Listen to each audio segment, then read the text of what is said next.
Damos gracias al Padre por cada uno de ustedes. Vamos a empezar entonces con el tema que nos toca para hoy, recordándoles a cada uno de ustedes que estamos en la serie de estudios sobre los mandamientos de Yahweh, los mandamientos aplicables.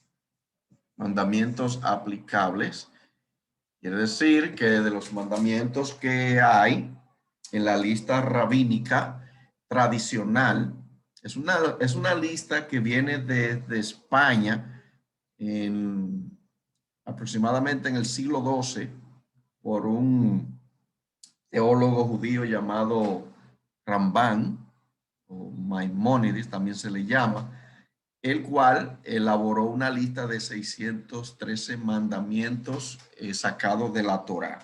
Pero hemos dicho en múltiples ocasiones que de esa lista hay muchos mandamientos que se repiten en cierta forma porque son enunciados de una manera en un lado y en otra enunciado de otra forma, pero en el mismo texto bíblico sacado. Por ejemplo, para ponerle un ejemplo práctico, en el mandamiento de Éxodo 20, donde se manda a guardar el día de reposo, en ese mismo texto se utiliza el mandamiento de no trabajar en el día de reposo. Y también se utiliza el mandamiento de reposar. O sea que vienen a haber más de un mandamiento en un texto bíblico. Y esto, una forma u otra, es reabundar.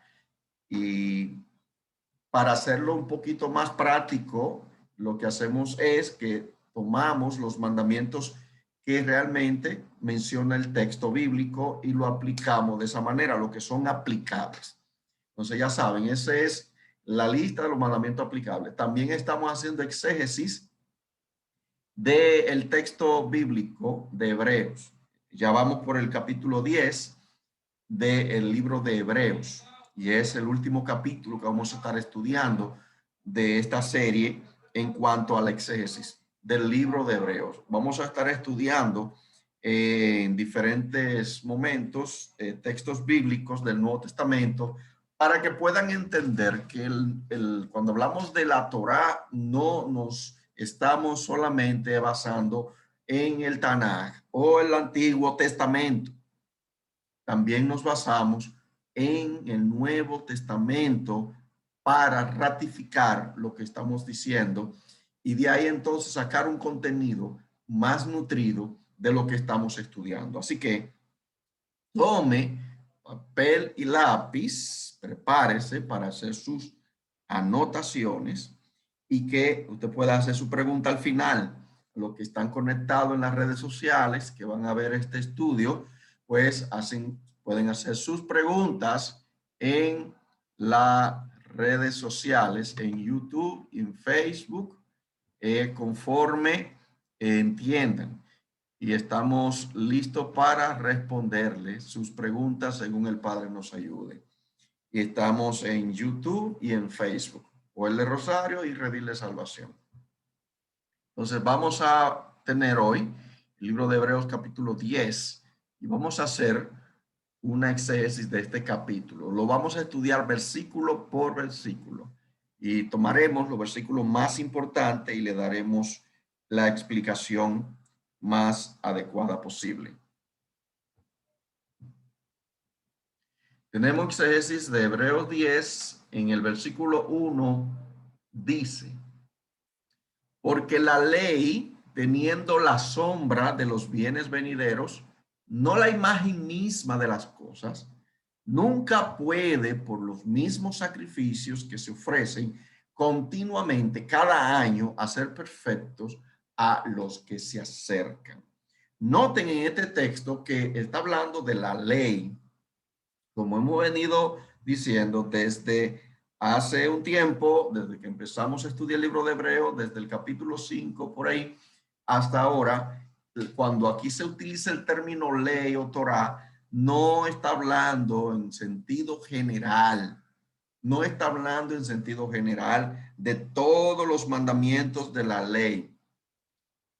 Y aquí se puede aplicar algunos detalles de la ley, como vamos a ver en el texto bíblico, como está hablando de la imagen misma de las cosas, o sea, no la imagen misma de las cosas, porque nunca dice, nunca puede, por los mismos sacrificios que se ofrecen continuamente cada año, hacer perfecto a los que se acercan.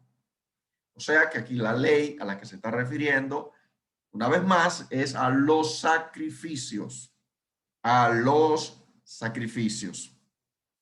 Y hay que notar también aquí algo muy importante. Los que son estudiosos de la Biblia, que les gusta profundizar en la palabra, es muy importante que tomen en cuenta este punto. Y es que aquí está hablando de la sombra de los bienes venideros.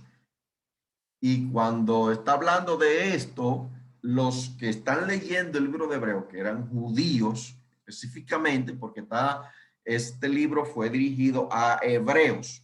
Los hebreos aquí, en el siglo I específicamente, estaban todavía visualizando el templo y los sacrificios que se hacían en el templo. Todavía el templo no había sido derribado, todavía el templo no había sido destruido. Por lo tanto, miren qué dice el texto: por los mismos sacrificios que se ofrecen continuamente cada año. Aquí está hablando de los sacrificios que en ese momento todavía se estaban ofreciendo. Quiere decir que el templo estaba en pie en ese momento todavía. Y estaba la interrogante de si vino Yeshua, entonces, ¿qué hacemos nosotros los judíos, en este caso los hebreos, que a quien se está refiriendo? ¿Qué hacemos? Porque el templo está ahí y están los sacrificios, pero yo creo en el Mesías. Eso era un dilema para un judío del siglo I que tenía que aferrarse a la ley. Pero aquí el escritor a los hebreos le está diciendo a los judíos que eso era sombra, dice aquí, porque la ley teniendo la sombra de los bienes venideros, la sombra de los bienes venideros. O sea que aquí estamos hablando de un tipo de sombra que está refiriéndose a los sacrificios y qué significaba que el Mesías viniera. Pero, ¿qué significa realmente los bienes venideros? Porque el que escribió el libro de Hebreo lo escribió después de que Yeshua vino y se fue. No está hablando de un evento que va a ocurrir antes de que el Mesías viniera a morir. Entonces, ¿a qué se está refiriendo con bienes venideros? Lógicamente aquí, cuando hablamos de sombra, la sombra de los sacrificios era a Yeshua, pero aquí se va un poco más allá de lo que es la sombra de Yeshua. La sombra de los bienes venideros hace referencia a eventos futuros por cumplirse, porque Yeshua vino y cumplió la sombra de los sacrificios de cordero. Ya Yeshua es la realidad de esa sombra que existía en el Tanaj o Antiguo Testamento. Pero hay una sombra que está presente, que anuncia, que refleja una imagen de algo que va a venir. La sombra no da luz completa, la sombra solamente anuncia o da un reflejo de algo que viene. Noten que dice Colosenses 2:16, haciendo referencia a algo similar. Dice, por tanto, que nadie los constituya se constituya en vuestro juez con respecto a comida o bebida o en cuanto a día de fiesta o luna nueva o día de reposo. Cosas que son sombra de lo que ha de venir. Pero el cuerpo pertenece al Mesías. Este es un texto muy mencionado en nuestros estudios bíblicos relacionados a la Torá, que el texto está haciendo referencia a las fiestas bíblicas, a la comida bíblica, las bebidas y a las fechas y el día de reposo. Dice aquí cosas que son sombra de lo que ha de venir. Son sombra de lo que ha de venir. Hermanos, aquí se está hablando entonces de algo que viene. Sombra de algo que viene. Significa que aquí no está diciendo que la ley a la que está haciendo referencia ahí, a esos mandamientos, no está hablando de que fueron sombras que pasaron, como hay textos bíblicos que así aluden. Hay versiones como por ejemplo la Biblia textual dice que eso era solo sombra, haciendo un tremendo cambio al texto de una forma exagerada, porque está diciendo que solo era sombra y hace un cambio radical, porque cambia un verbo, cambia palabras que no están en los textos antiguos. Aunque muchos eruditos dicen que es así la forma más clara para que el texto se entienda, pero no estoy de acuerdo con eso porque todos los textos más antiguos dicen lo contrario, dicen son sombra de lo que ha de venir. Entonces, cuando hablamos de sombra de lo que ha de venir, se refiere entonces a cosas en futuro que todavía no se han cumplido. No se han cumplido, cosas que no se han cumplido, cosas que han de venir. Entonces, ¿a qué se está refiriendo con cosas que han de venir? Para seguir ampliando, por ejemplo, leemos en Hebreos 6:5, haciendo alusión a algo similar. Dice, asimismo y asimismo gustaron de la buena palabra de Dios y los poderes del siglo venidero. ¿Qué significa los poderes del siglo venidero?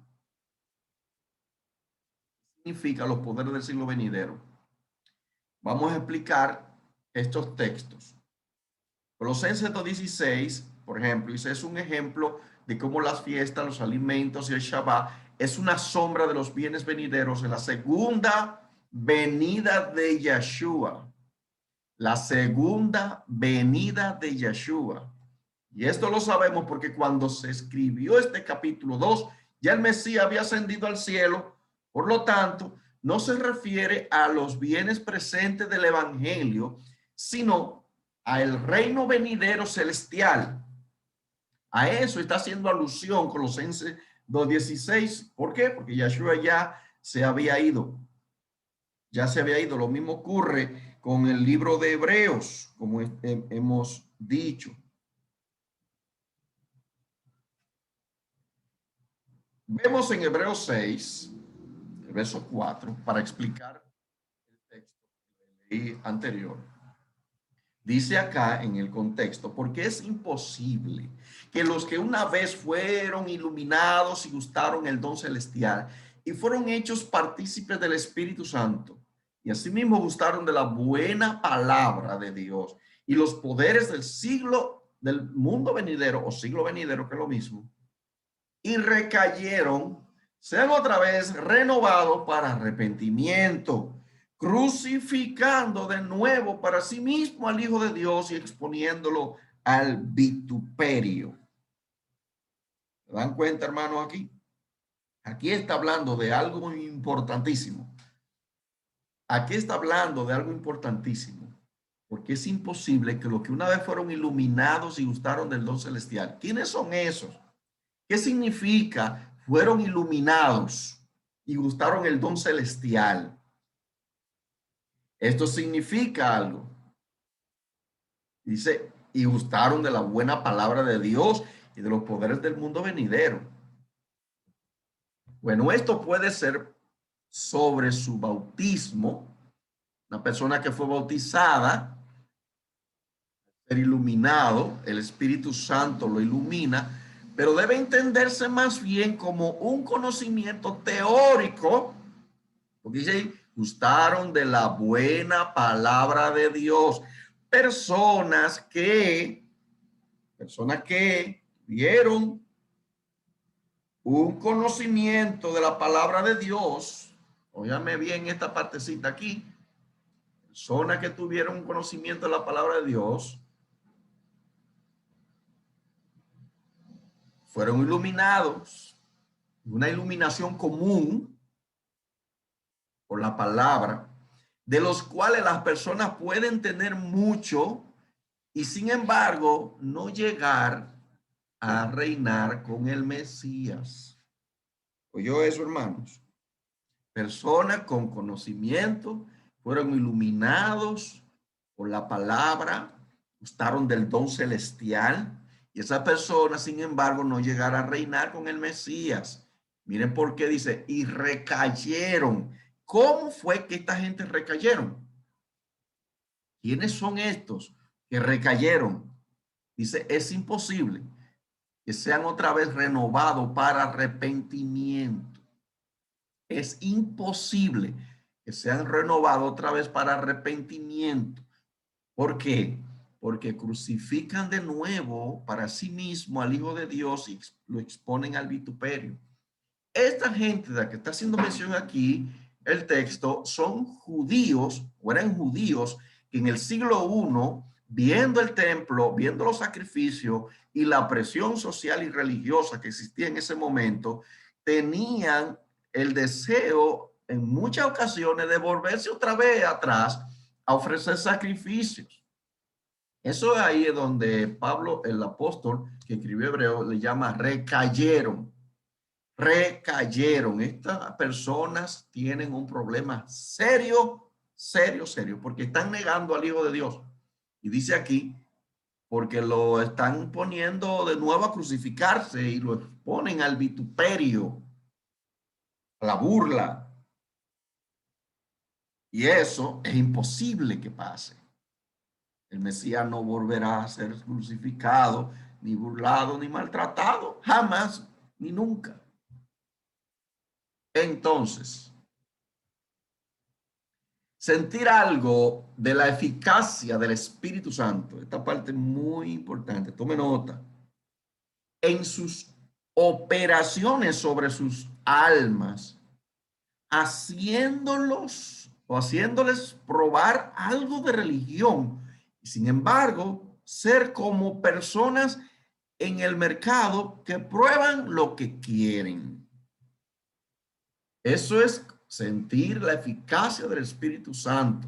Eso no significa tener al Espíritu Santo. Una cosa es ser iluminados y gustar del don celestial y otra cosa es tener al Espíritu Santo en el corazón.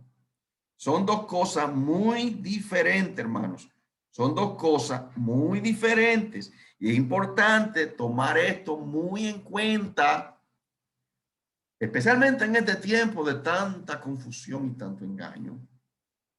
Una persona puede estar creyendo que porque estudia la Biblia, que porque va a una iglesia, ya simplemente por eso, o porque siente la presencia del Espíritu Santo, ya por eso es salvo. No necesariamente.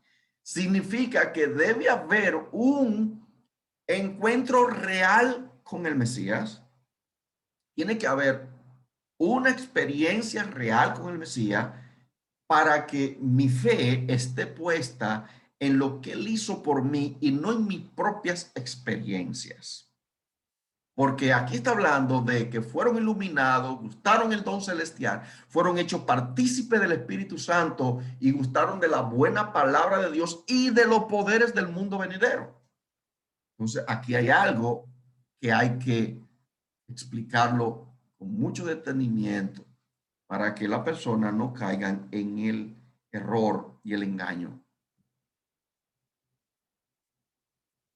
Puede hacerse partícipe del Espíritu Santo, es decir, sus dones extraordinarios y milagrosos pueden haber echado fuera demonios incluso en el nombre del Mesías y haber realizado muchas otras obras poderosas. Tales dones en la era apostólica a veces se otorgaban a quienes no tenían verdadera gracia salvadora. ¿Entendió eso? Gente con dones milagrosos, poderosos, que se les dio y no eran salvos.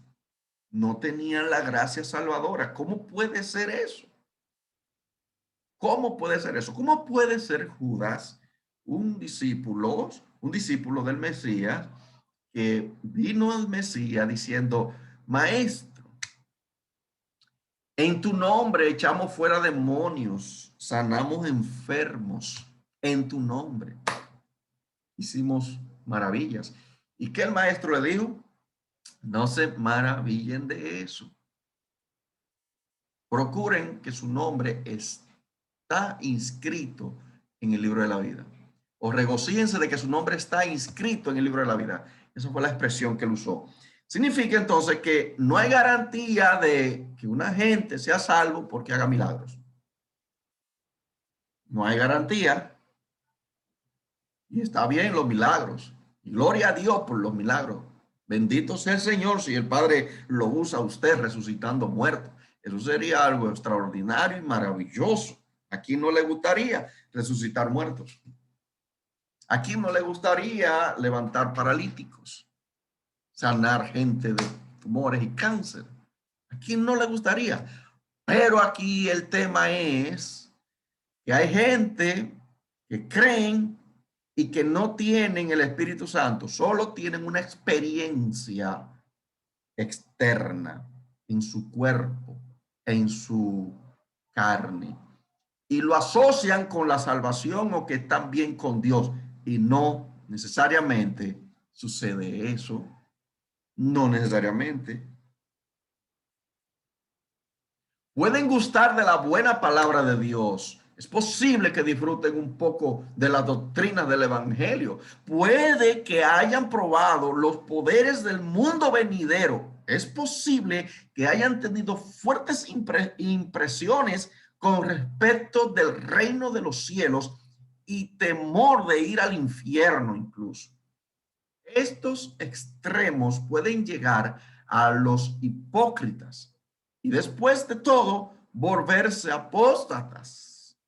Después de todo ese conocimiento y después de todo esa experiencia personal, eso pueden llegar a ser apóstatas. ¿Qué es un apóstata, hermanos queridos? ¿Qué usted entiende por la palabra apóstata? Quiero que me escriban en el chat qué usted entiende por la palabra apóstata. Le doy 20 segundos para que respondan.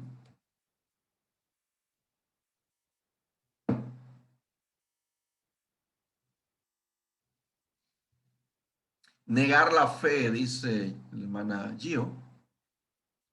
Negar la fe. Dice Abigail, un fariseo. Ok.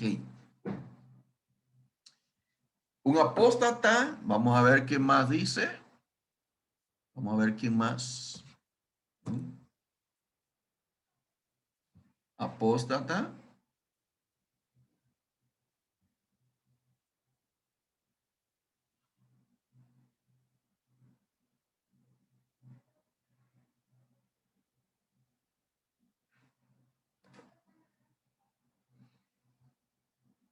Conocer la verdad y negarla.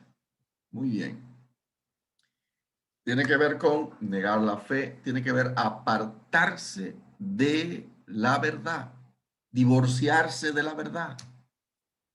Eso es horrible. Imagínense después de usted haber durado tanto tiempo estudiando las escrituras, asistiendo a la iglesia, y que de repente usted comience a decir, no, nada de eso que dicen es cierto. Yo no creo en nada de eso. Yo estaba equivocado. Eso era una mentira. Eso era una falsedad. Eso lleva a una gente al mismo infierno en el juicio. Un apóstata es eso. Entonces aquí estamos viendo la característica de esta gente que pisoteaban la sangre de Yeshua, lo exponían al vituperio. Y tenemos Hebreos 9:11 que dice, y cuando hablamos de los poderes venideros, bueno recalcar aquí esta parte, los poderes del mundo venidero, del siglo venidero, está refiriéndose a las cosas del futuro, a lo que tiene que ver con el reino de los cielos, lo que tiene que ver con las profecías que se van a cumplir, como le puse en los videos al principio, del cielo nuevo, tierra nueva y todas las manifestaciones gloriosas, maravillosas que va a haber en ese momento. En esas personas hubo una especie de manifestación de los poderes del siglo venidero. Los poderes del siglo venidero en cuanto a milagros, en cuanto a cosas sobrenaturales, en cuanto incluso visiones puede haber tenido de cosas extraordinarias y maravillosas.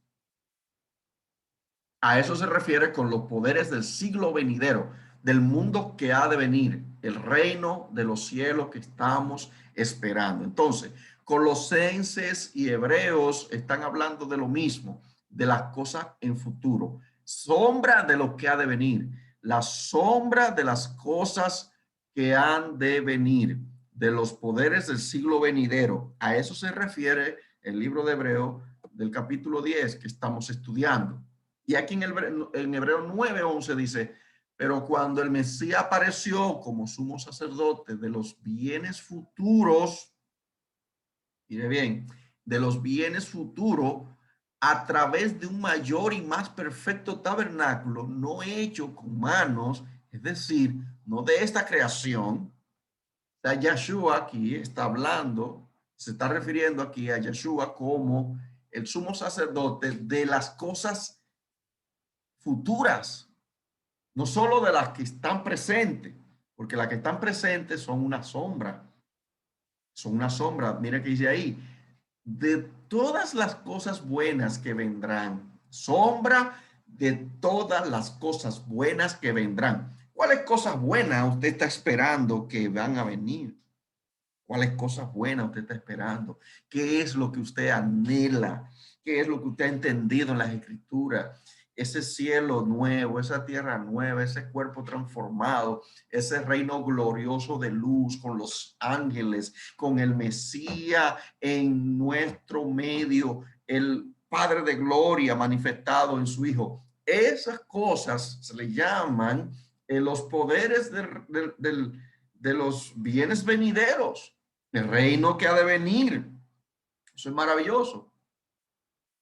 Dice que vendrán en el estado celestial, que perfeccionará ambos testamentos, ambos libros, tanto el Tanaj como el Nuevo Testamento, así como el estado de gloria perfeccionará el estado de gracia.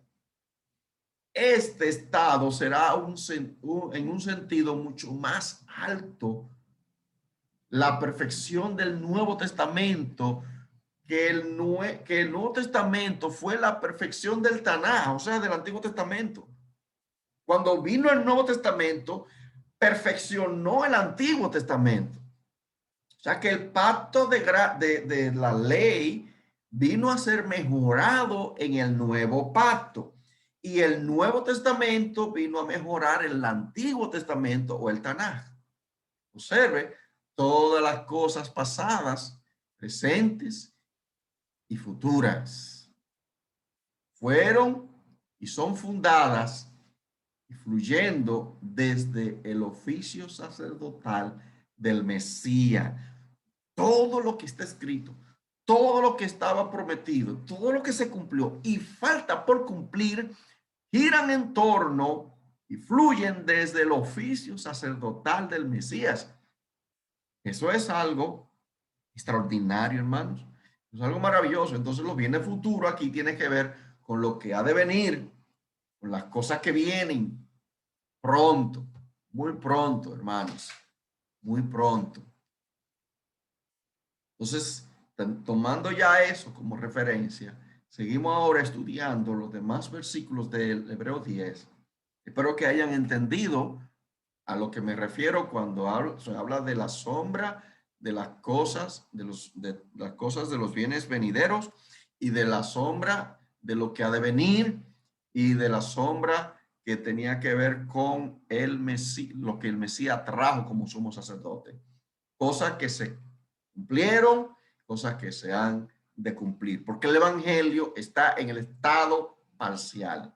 El evangelio, el reino de Dios está en estado parcial.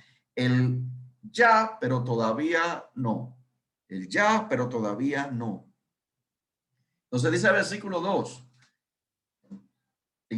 hablando en el contexto de lo que decía el versículo 1, de otra manera cesarían de ofrecerse los sacrificios, pues los que tributan este culto, limpios una vez, no tendrían ya más conciencia de pecado. Pero en estos sacrificios cada año se hace memoria de los pecados, porque la sangre de los toros y de los machos cabríos no pueden quitar los pecados. Ya eso lo hemos estudiado mucho. Por lo cual, entrando en el mundo, dice, sacrificio y ofrenda no quisiste, mas me preparaste cuerpo. Está refiriendo al Mesías. Holocaustos y expiaciones por el pecado no te agradaron. Entonces dije, he aquí que vengo, oh Dios, para hacer tu voluntad. Para hacer tu voluntad. Como en el rollo del libro está escrito de mí. El Mesías aquí está hablando. Diciendo, primero, sacrificio, ofrenda, holocausto y expiaciones por el pecado no quisiste, ni te agradaron, las cuales cosas se ofrecen según la ley. Y véanlo ahí. Estas cosas se ofrecen según la ley. Entonces, Hebreo está hablando de qué en cuanto a la ley: sacrificios, ofrendas, holocaustos y expiaciones por el pecado. Y era mandado por la ley. Aquí la ley entonces está enfocando el punto básico por el cual los pecados eran presentados. La ofrenda eran presentados por los pecados. Verso 9. Y diciendo luego, he aquí que vengo, Dios, para hacer tu voluntad. Otra vez dice, quítalo primero para establecer lo último. Y aquí, hermanos, aquí hay gente que dicen que la ley fue quitada para establecer lo último, la gracia. Eso es un error de errores. Ahí no está hablando de eso. ¿De qué está hablando ahí? Ya lo hemos dicho, ya lo hemos leído. Ahí está hablando de que quitarlo primero. ¿Cuál es el asunto? Verso 10. En esa voluntad somos santificados mediante la ofrenda del cuerpo de Yeshua, el Mesías, hecha una vez para siempre. ¿Se dan cuenta de qué está hablando? Sacrificios. En esa voluntad somos santificados. ¿Qué fue lo que nos santificó? Lo último, lo que fue establecido último. Eso fue lo que nos santificó. El Mesías, el cuerpo, que fue el sacrificio hecho una vez y para siempre. Una sola vez. El sacrificio hecho una vez y para siempre. Como le puse ahí en la imagen, para que lo entendamos un poquito mejor. El sacrificio de Yeshua en vez del cordero. Hacer una voluntad entonces de Yahweh fue quitarlo primero. O sea, es quitar los sacrificios, ofrendas y holocaustos por el pecado. A eso se refiere cuando dice quitar lo primero. ¿Quitar qué? Sacrificios, ofrendas y holocausto por el pecado. Para establecer esto último se refiere a el sacrificio del Mesías, al nuevo pacto en su sangre. ¿Entienden eso? Al sacrificio, a eso se refiere con establecer lo último. Verso 12 dice, pero Cristo, el Mesías, habiendo ofrecido una vez para siempre un solo sacrificio por los pecados, otra vez hablo ahí, dice otra vez lo mismo. Se ha sentado a la diestra de Dios, de ahí en adelante, esperando, dígame eso, esperando hasta que sus enemigos sean puestos por estrado de sus pies, dice el texto. Verso 15. Y nos atestigua lo mismo el Espíritu Santo. Porque después de haber dicho, este es el pacto que haré con ellos, después de aquellos días, dice el Señor, pondré mi ley en sus corazones y en sus mentes la escribiré.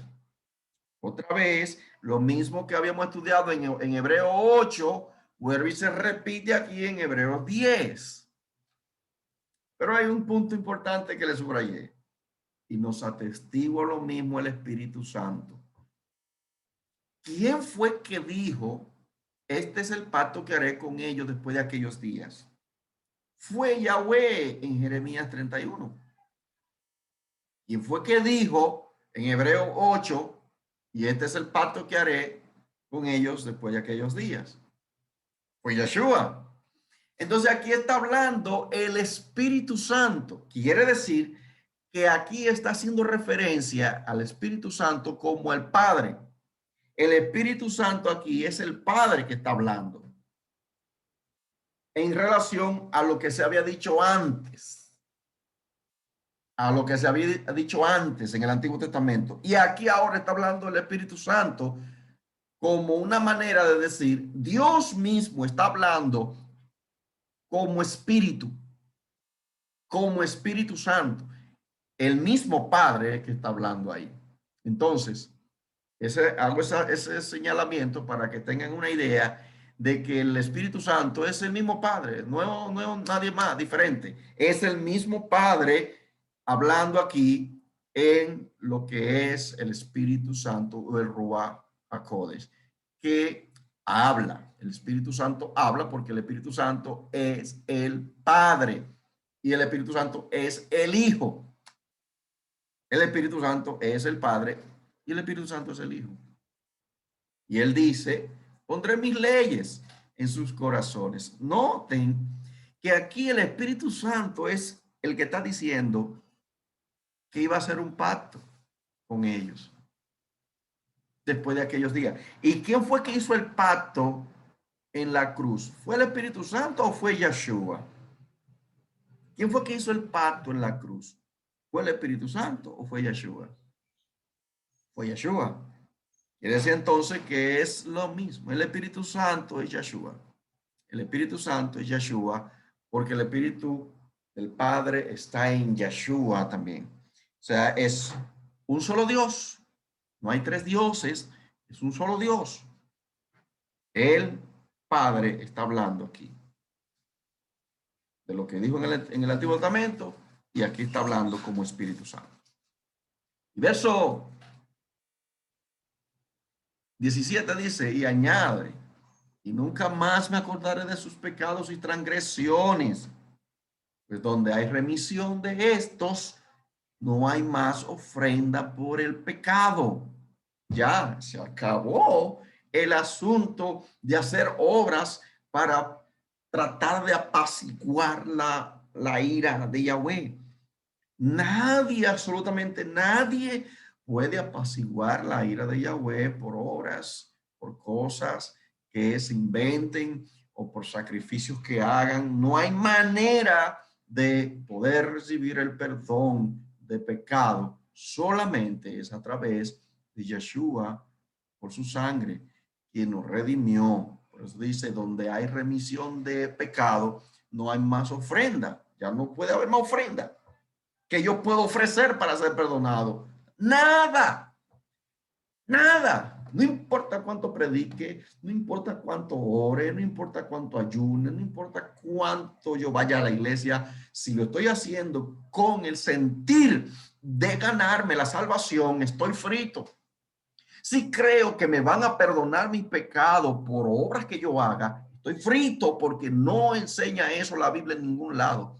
Por gracia, por su misericordia. Pero eso no significa que no hagamos obra. Ojo con eso, para que no me vayan a malinterpretar. No significa que un creyente verdadero no puede ya hacer obra porque ya Yeshua hizo la obra. No. Lo que estoy hablando es en cuanto a salvación y perdón de pecado, No puede existir ningún otro medio. Es solamente a través de la sangre de Yeshua. Solamente, única y exclusivamente. Cualquiera que invente con eso está enfrentándose al pacto de gracia y está pisoteando el pacto de gracia. Literalmente lo dice el libro de Hebreo. Está pisoteando el sacrificio de Yeshua en la cruz del Calvario. Cualquiera que quiera inventar haciendo obra, no hay manera de ganarse la salvación. No hay manera de ganársela. Dice el versículo 19. Y así que, hermanos, teniendo libertad para entrar en el lugar santísimo, míralo ahí, qué lindo está eso, por la sangre de Yeshua, de Jesucristo, por el camino nuevo y vivo que Él nos abrió a través del velo, esto es, de su carne, el templo, que Yeshua, a través de su carne que fue maltratada, fue molida, a través de ese cuerpo, yo tengo una entrada en ese camino nuevo. Y teniendo también un gran sumo sacerdote, un gran sacerdote sobre la casa de Dios, acerquémonos con corazón sincero. Mire qué hermoso, hermano. Acerquémonos a Yahweh con corazón sincero, en plena certidumbre de fe, purificados los corazones de mala conciencia y lavados los cuerpos con agua pura. Mantengamos firme, sin fluctuar, la profesión de nuestra esperanza, porque fiel es el que prometió. Fiel es el que prometió y no va a fallar. No va a fallar, hermanos. No va a fallar. Él es fiel. ¿A qué se refiere esto? Nos acercamos en plena seguridad de fe, lo que está diciendo el texto. En plena certidumbre de fe, nos acercamos es en una seguridad plena, en fe, de fe. ¿En quién has creído tú, hermano? ¿En quién has creído? ¿Cuál es tu sustento? ¿Cuál es tu sustento? ¿En dónde está tu fe plantada? Porque en el momento que mi fe esté puesta en hombres, en circunstancias, en lo que se ve, esa fe es una fe insegura. Esa fe es una fe débil, una fe cuestionable.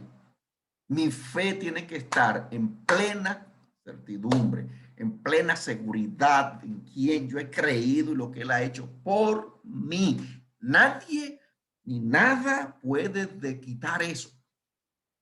Nadie puede violar, quebrantar, romper, deshacer lo que ya Yeshua hizo por mí en la cruz del Calvario y por usted. Hermano, nadie, nadie, nadie. Por eso dice, mantenga firme sin fluctuar la profesión de su fe, desde esa esperanza, porque Dios prometió y Dios va a cumplir. ¿Y qué nos dice? Nos lavamos con la palabra que es el agua pura. Dice, lavados los cuerpos con agua pura. Hermanos, ya Yeshua nos limpió por la sangre derramada en el madero. Ya nos limpió de todos los pecados. Somos libres de condenación. Libres de condenación. Ahora, ¿por qué dice que somos lavados con agua pura? ¿Cuál es el agua pura? La palabra de Yahweh es agua pura. La Torá es agua pura. Sus mandamientos son agua pura. El Antiguo Testamento y Nuevo Testamento es agua pura. Su palabra es poder. Su palabra es como una espada de dos filos que penetra. Su palabra no es el Nuevo Testamento solamente. Su palabra no es solamente Mateo, Marcos, Lucas y Juan. Su palabra no solamente es Apocalipsis, su palabra no solamente son los 5 libros de Moisés, su palabra es toda la escritura que es inspirada por Dios. Gloria al Señor. Bendito sea el nombre del Señor. Seguimos estudiando el libro de Hebreos 10. Dice el verso 24. Y considerémonos unos a otros para estimularnos al amor y a las buenas obras. Entonces el asunto. Dice el verso 25. No dejando de congregarnos como algunos tienen por costumbre, sino exhortándonos, y tanto más cuanto veáis que aquel día se acerca. Aquí es importante lo que está diciendo. ¿Cuáles son esas buenas obras? Las buenas obras de las que está hablando aquí son la obediencia a la Torá, porque ¿cómo yo hago buenas obras si no conozco la Torá? Dígame usted, ¿cuáles obras voy a hacer? Bueno, te dirá, bueno, el Mesías enseñó a amar. Sí, eso es uno de los mandamientos más importantes. Amar. De hecho, dice el mismo Mesías que en eso se resume toda la ley, en el amor. Ahora, en cuanto al amor al prójimo, ¿cuáles mandamientos yo voy a aplicar según la Torá para amar al prójimo? Aparte de los 10 mandamientos. Porque dentro de los 10 mandamientos hay 6 mandamientos que son dirigidos al prójimo. 6 solamente en cuanto a los 10. Honra a tu padre, a tu madre, eso es amar al prójimo. Cuando tú honras a tu padre, a tu madre, tú estás amando al prójimo. Cuando no, no matas, cuando no matas, estás amando al prójimo. Cuando no adulteras, no cometes adulterio, estás amando al prójimo. Escucha bien. Cuando no hurtas, cuando no robas, estás amando al prójimo, porque si robas, estás afectando a tu prójimo. Cuando no levantas falso testimonio a tu prójimo, estás amando a tu prójimo. Y cuando no codicia los bienes de tu prójimo, estás amando a tu prójimo. Por lo tanto, estos mandamientos de la ley hablan del amor al prójimo, pero si seguimos mencionándote mandamientos que tienen que ver con amor al prójimo, te puedo citar algunos. Por ejemplo, está no tratar mal al extranjero. Eso es Torah, eso es la ley de Yahweh que habla de eso. La ley de Yahweh, como hemos estudiado recientemente, dice no alteres el peso, la balanza. O sea, en cuanto a la venta, tiene que ser pulcro, tiene que ser limpio en cuanto a eso. Eso es amar al prójimo. Eso es amar al prójimo. Entonces, la Torah está llenito de mandamientos del amor al prójimo. Lleno, pero la gente no lo estudia porque lo asocia con la ley de Moisés que fue abolida. La ley de Moisés que fue abolida según ellos. Pero no fue abolida esos mandamientos del amor que menciona la Torá en cuanto al prójimo, y los mandamientos del amor a Yahweh tampoco fueron abolidos, porque hay mandamientos refiriéndose a cómo se ama a Yahweh. Por eso dice el texto aquí, estimularnos al amor y a las buenas obras, ayudando al prójimo y amando a Yahweh cumpliendo su Torá y no dejando de congregarnos como algunos tienen por costumbre. La Torá nos manda a congregarnos. Hay leyes específicas que nos manda a que nos juntemos como un cuerpo, como un pueblo, a celebrar fiestas, por ejemplo, a celebrar, adorar a Yahweh, por ejemplo. Son mandamientos que están ahí que no fueron tampoco abolidos. Pero aquí hay una advertencia al que peca deliberadamente. Mire qué dice el versículo 26 de Hebreos 10.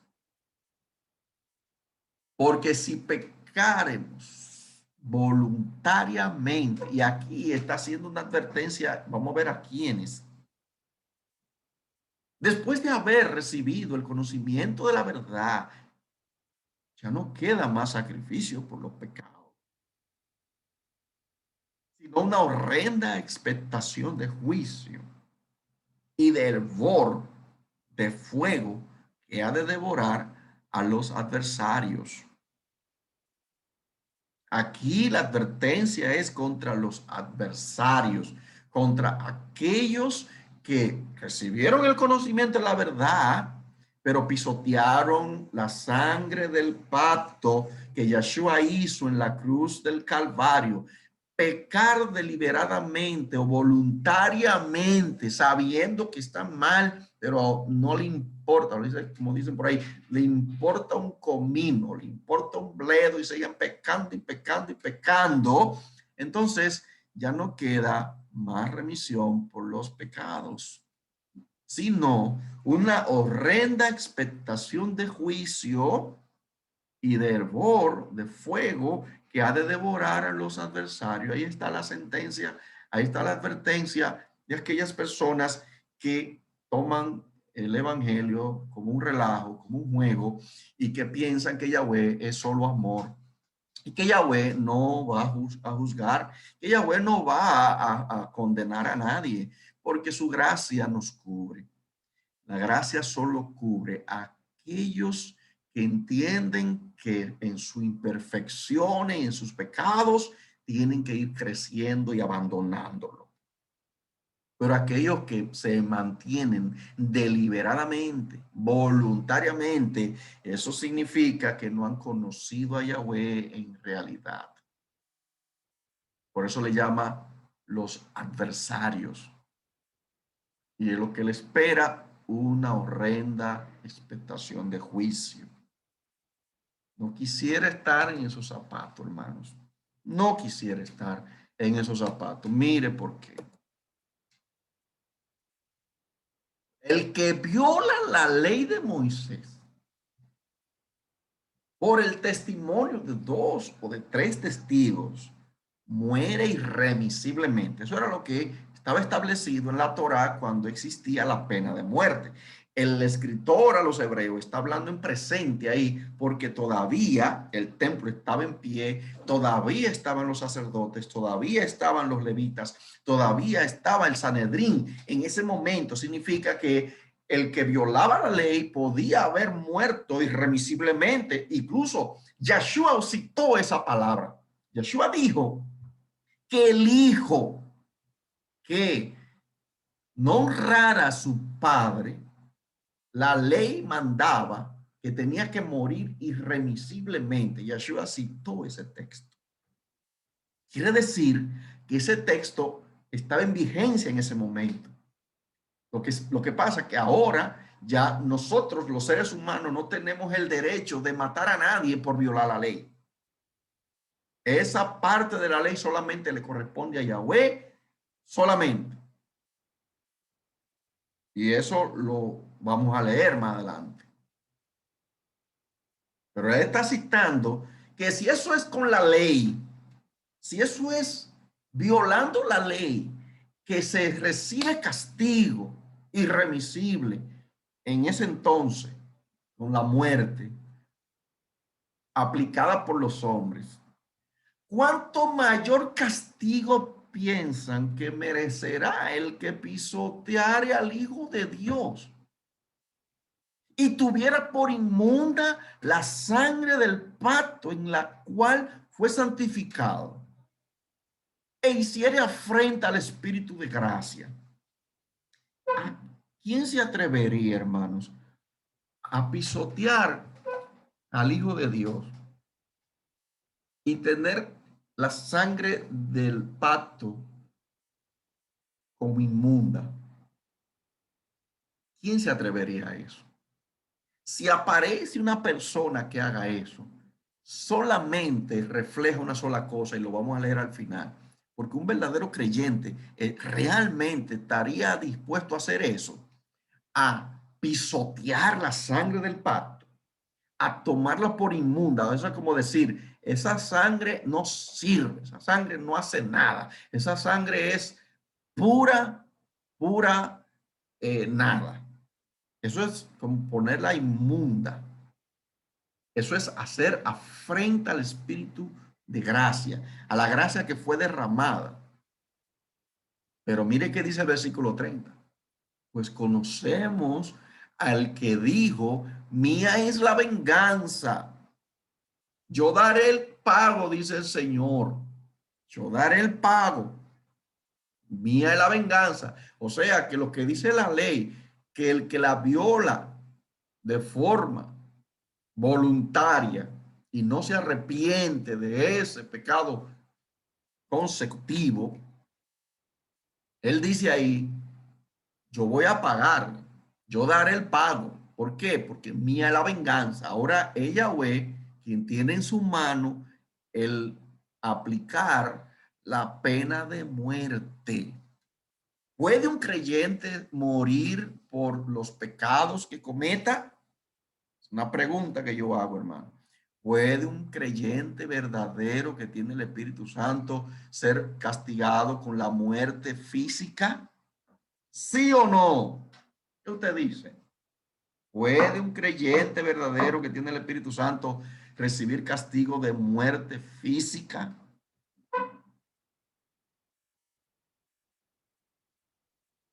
¿Qué usted cree?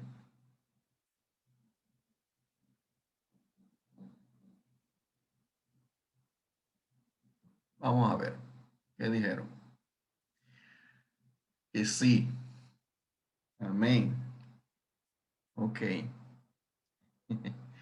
Entonces, hermanos, dada esa circunstancia, ¿qué podemos decir nosotros de nuestros actos? ¿Cómo estamos nosotros? Si estoy siendo reincidente, voluntario en un pecado que no quiero soltar, o me estoy compungiendo por ese pecado, pero le estoy pidiendo a Yahweh que me libre, que me ayude a superar ese pecado. Si no es así, si no estoy pidiendo a Yahweh que me ayude, y yo poniendo de mi parte y estoy disfrutando el pecado, dice ahí, mía la venganza, yo daré el pago, dice el Señor. Y otra vez, dice, el Señor juzgará a su pueblo. Ah, entonces, hermano, ¿sabe qué? ¿Con quién está hablando aquí ahora? Ya no es con los apóstatas, ya no es con los apóstatas, con aquellos que se volvieron atrás y se fueron de nuevo a los sacrificios y a la religión y al fanatismo. Ahora está hablando con aquellos creyentes que fueron santificados por el Espíritu Santo y la sangre del Cordero. Dice, el Señor juzgará a su pueblo. O sea que el Señor aplica castigo a nosotros también. Sí, aplica castigo. Y nosotros, si somos sus hijos, cuando somos castigados, tenemos que estar conscientes de eso y humillarnos, no ser tan tercos, no ser tan tercos. Obedezcamos a la palabra, señores, obedezcamos a la palabra. Vamos a sujetarnos, vamos a someternos a la palabra y a lo que está establecido, a las cosas que tenemos. Miren que en ese mismo capítulo 10 dice, no dejen de congregarse como algunos tienen por costumbre en el capítulo, en el versículo 27, y eso tiene que ver con el pueblo, con, tiene que ver con nosotros aplicando el amor mutuo y las buenas obras. ¿Por qué? Verso 31, porque horrenda cosa es caer en manos del Dios vivo. Cosa horrenda, o sea, no bonita, no bonita. Verso 32.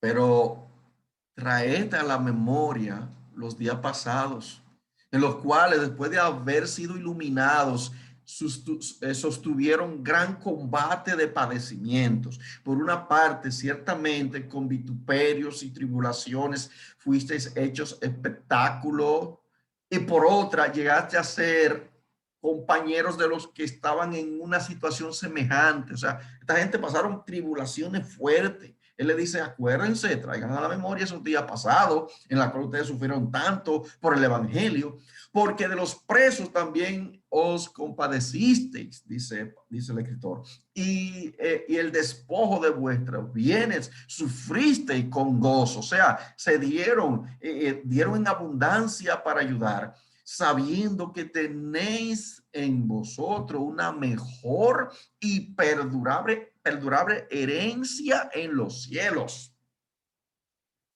Miren qué hermoso él está hablando con nosotros, los creyentes, aquí. Si padecemos, si sufrimos, si nos persiguen, si hablan mal de nosotros, dice, amén, gózate, gózate. ¿Por qué? Sabiendo que tiene una mejor y perdurable herencia en los cielos. ¿Puede compararse los sufrimientos que tengamos aquí en la tierra con la herencia que tenemos en los cielos, hermanos? ¿Usted se ha puesto a pensar qué pasaría si usted muere mañana? Yo sé que usted no se quiere morir mañana, pero si pasaría, si pasara eso, como ha pasado en estos últimos días, que se han ido muchas personas de este planeta Tierra a la eternidad, ¿qué pasaría? ¿Qué usted espera ver cuando usted esté del otro lado? Dígame eso, hermano, usted. ¿Qué usted espera ver cuando usted esté del otro lado? Si de repente, ¡pra!, que te le da un patatú y se fue el hermano, se fue la hermana. Aquí quedamos nosotros llorando y lamentándonos y consolándonos unos a otros. Y ese hermano, ¿qué está diciendo allá del otro lado? Ay, Señor, ¿y qué es esto? ¿Cuán maravilloso es esto?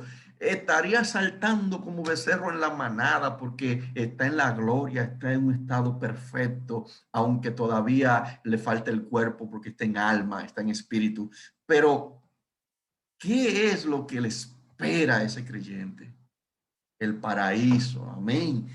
Hermanos, eso es maravilloso, eso es glorioso. ¿Está usted consciente de lo que nos espera, lo que nos guarda? El escritor está aquí, está diciendo, hermanos, él está diciendo algo maravilloso. Traigan a la memoria esos sufrimientos, pero gócense porque hay una herencia en el cielo que es perdurable. No pierda, dice, no pierda pues vuestra confianza que tiene gran galardón. Hay galardones hermosos que nos esperan. Yo no sé qué a usted le gustaría que el Señor le dé, pero yo no sé con lo que el Señor nos va a saltar a nosotros, pero es maravilloso. Pablo dice que cosas que ojo no vio ni oído oyó son las que están preparadas para nosotros. Pero si el creyente no tiene su fe firme, si está dudoso, si es un cacón, pecador, desobediente, que no se somete a las autoridades, a los líderes, y está ahí en la iglesia, es creyente, y prácticamente también le dio el patatú, y de repente no lo llevaron al paraíso, sino a un sitio de oscuridad densa y terror. ¿Qué le parece? ¿Sería eso agradable? ¿Sería eso factible? ¿Le gustaría a usted experimentar ese trance de esta vida a la otra sin estar seguro en quién creyó y sin querer someterse a la verdad?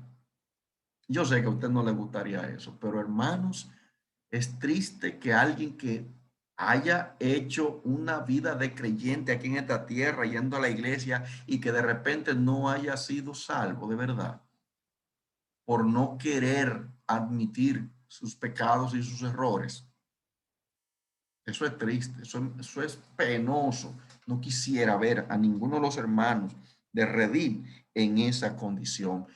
Vamos a ponernos la pila en este asunto porque realmente yo tengo que estar seguro, usted tiene que estar seguro. Mire lo que dice ahí en la escritura. Mire lo que dice. No perdáis pues vuestra confianza que tiene grande galardón, porque os es necesaria la paciencia para que habiendo hecho la voluntad de Dios, obtengáis la promesa. Si hace la voluntad de Dios, la promesa está ahí. Va a tener galardones, va a tener un premio.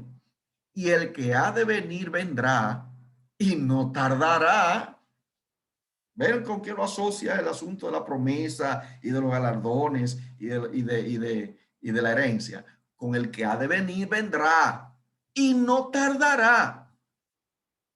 Ese texto hoy en día está más vivo que nunca. Está más vivo que nunca, porque no tardará, hermano, no tardará. Verso 38.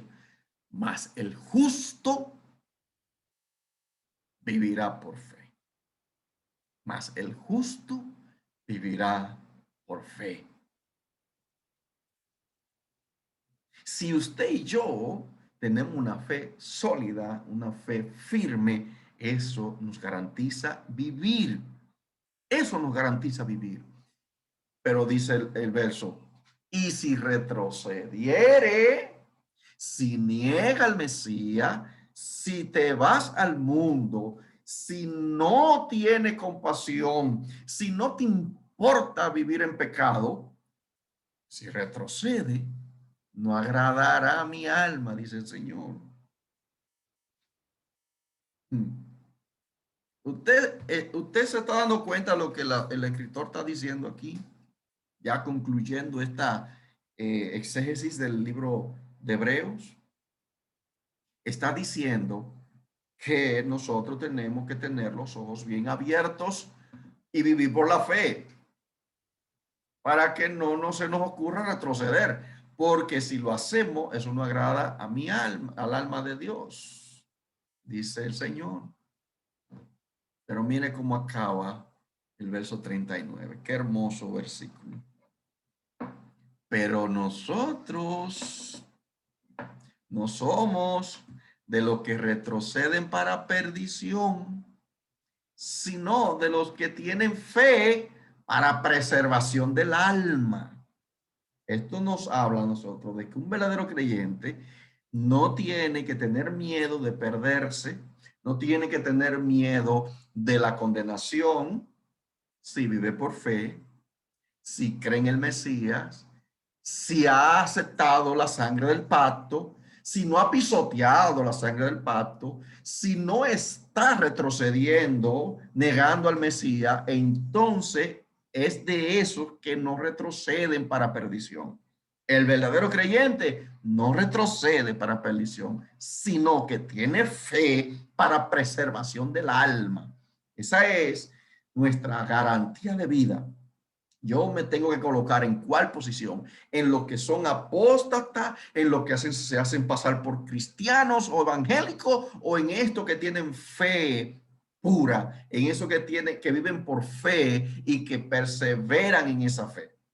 ¿En dónde me estoy colocando yo? ¿Dónde usted quiere estar? ¿Quiere estar bivalente si estoy o no estoy? ¿Soy creyente o no soy creyente? ¿De verdad hay que guardar mandamientos o no hay que guardar mandamientos? ¿Qué voy a hacer? ¿Dónde estoy? ¿Usted de eso? ¿Usted es de esos? ¿O es de aquellos que dicen, yo creo en el Mesías, yo acepto el pacto de gracia y acepto la Torá en mi corazón y en mi mente puesta por el Espíritu Santo, que fue que hizo ese trabajo en nosotros, porque es el que vive en nosotros, y vivo por la fe del Hijo de Dios que vive también en mí? entonces yo soy de los que no retroceden. Usted no puede pensar nunca en irse al mundo. Nunca. Si usted es de lo que piensa irse al mundo de nuevo, a revolcarse en el lodo, tenga cuidado porque puede que se quede allá afuera. Tenga cuidado porque puede que se quede allá afuera. Si somos de los que no retroceden, entonces tendremos fe firme que preserva el alma por el Señor que hace esa obra de preservar el alma. No somos nosotros, pero esa fe tiene que existir en nosotros. Si el Señor puso eso en nosotros, tiene que estar ahí, tiene que estar ahí. Así que hemos terminado con el exégesis de Hebreos 9, 10, y ahora vamos a ver algunos mandamientos aplicables. Mandamientos aplicables. Estamos en el mandamiento número 93. Un pequeño error de número en la clase anterior. Estuve con una pequeña confusión de la numeración, pero ahora ya lo ajusté y ya vamos por el 93. Mandamiento 93. Dice, no recibir soborno. Mire qué mandamiento más hermoso tiene la Torá. No recibir soborno.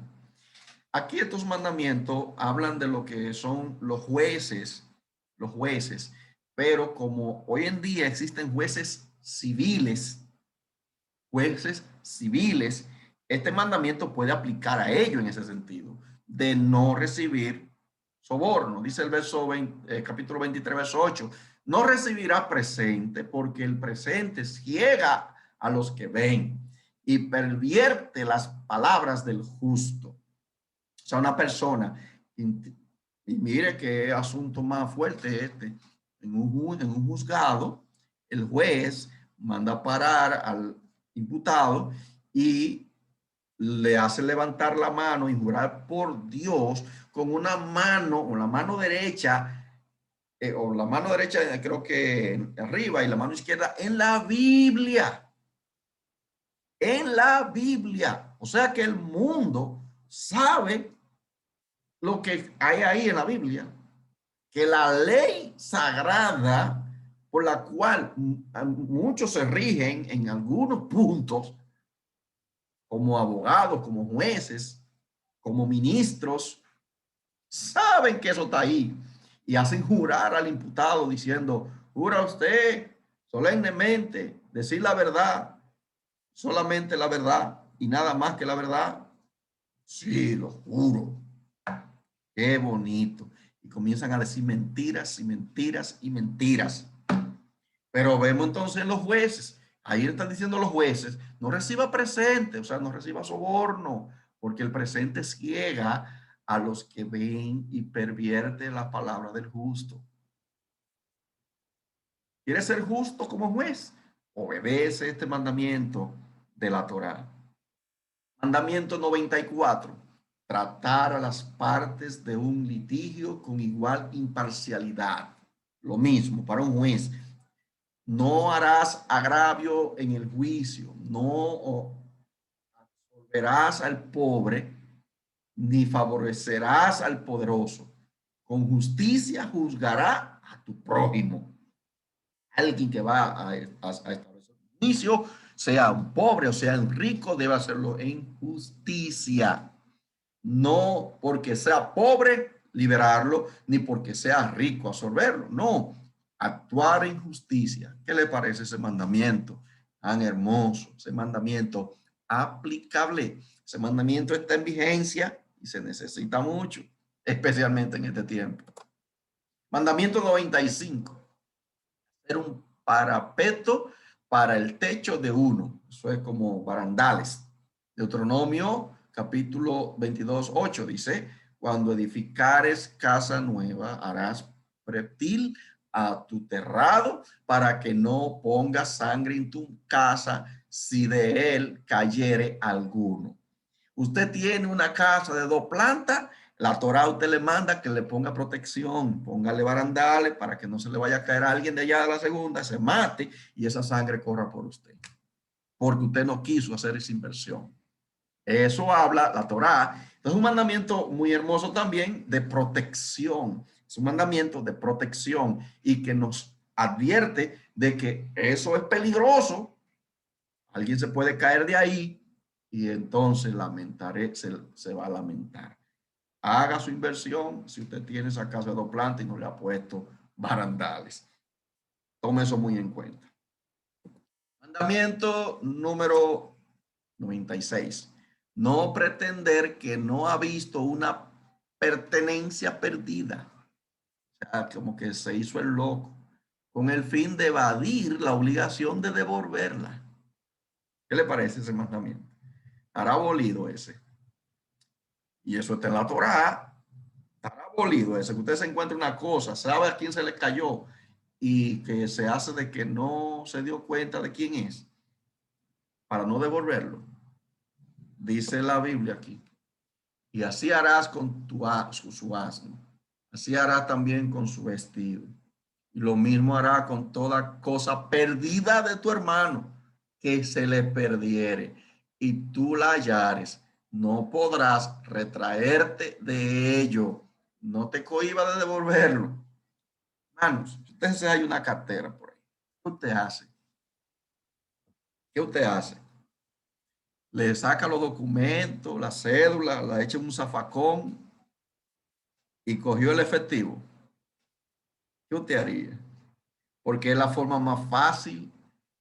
Se hay una cartera y usted no conoce al fulanito que está en esa cédula, en esa cartera. La Torá aquí me manda a que si yo sé que esa cartera tiene identificación, ahora si la cartera no tiene identificación y está llena de dinero, pues usted la pegó, se salvó, porque usted no sabe de quién era eso, usted se lo halló. Ahora usted sabe de quién es, incluso pudo haber visto a quién se le cayó y se quedó calladito y vino y se puso de ladito y lo pisó para que nadie se dé cuenta. Está feo. Eso es robar.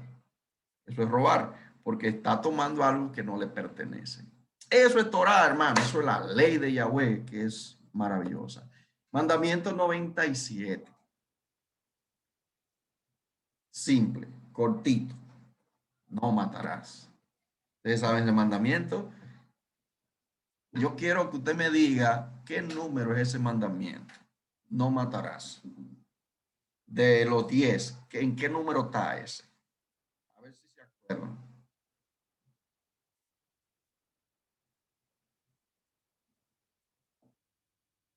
Van a echar, a ver si se acuerdan. ¿Qué número es? No matarás. No, no vayan a leerlo. Tiene que decirlo de memoria.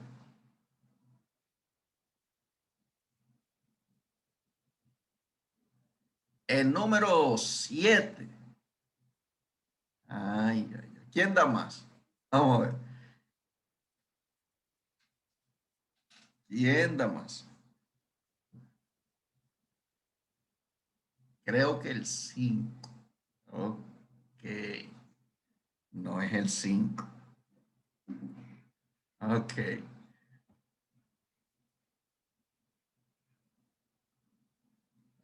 Bueno, o sea, si así, vamos a llegar al que, y mencionándolo así uno por uno, van a llegar al número que es. Ese mandamiento es el número, le voy a dar otro chance, le voy a dar otro chance. Yo sé que ustedes se lo saben, lo deben tener ahí en la puntita de la lengua. El 6, Diogené, o Juan, ¿cuál de los dos? No sé cuál fue, pero es el 6. Felicidades, Giné. El 6. Sí, es el número 6. No matarás. Y ese mandamiento está en Éxodo 20:13. Mandamiento 98. No robar los bienes de tu prójimo. Levítico 19:13.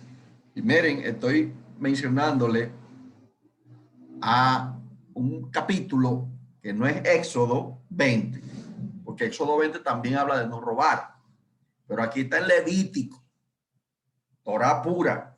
Torá pura dice, no oprimirás a tu prójimo, ni le robarás. No retendrás el salario del jornalero en tu casa hasta la mañana. O sea, no le retrase el pago. Eso es robar también. A los empresarios le habla eso. Hermano Juan, Yahweh te bendiga. Entonces, no robar los bienes de tu prójimo. Mandamiento 98. Y el mandamiento número 99. Hermano, ya casi a 100. Ya vamos casi por 100 mandamientos aplicables. Dice el 99. No codiciar la mujer de tu prójimo. ¿Qué lío es? ¿Qué lío? ¿Cómo se codicia una mujer? Hermano Luis, ¿cómo se codicia una mujer? Bueno, una mujer se codicia solo mirando y codiciando en su corazón. No tiene ni siquiera que tocarla, ni dormir con ella en una cama, solo con mirarla y codiciarla en su corazón. Dijo Yeshua, ya adulteraste en tu corazón. Y eso está en Deuteronomio 5:18 para que vean que nada más no es Éxodo que habla de no adulterarás.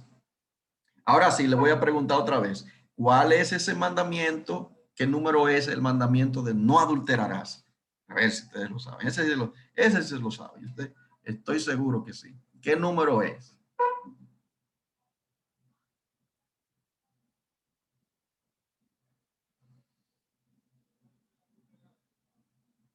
A ver si se acuerdan. ¿Qué número es el mandamiento no codiciar, no adulterar?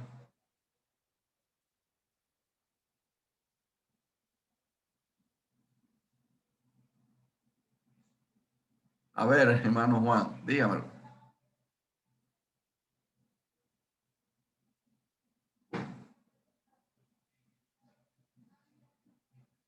El 8. Ah, no, fue la Mari que dijo el 8.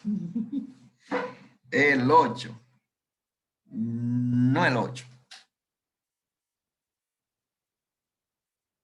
El de no adulterarás. Está en el decálogo, los 10 mandamientos. El 7, hermano Juan, se le adelantó Abigail. Hay que Juan no hallaba la tecla, eso fue. El 7 es el mandamiento, no adulterarás. Hermanos, Deuteronomio 5:18, no cometerás adulterio. Estos mandamientos son vida. Estos mandamientos son santos y son justos.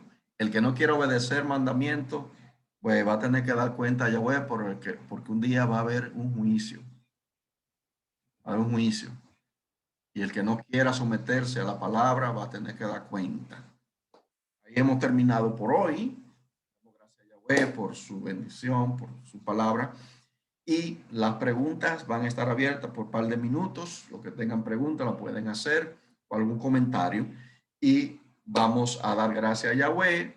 Los que están conectados en las redes sociales pueden escribir en Facebook, en YouTube, sus preguntas y se las responderemos lo más pronto posible. Yahweh le bendiga rica y abundantemente a todos y shalom.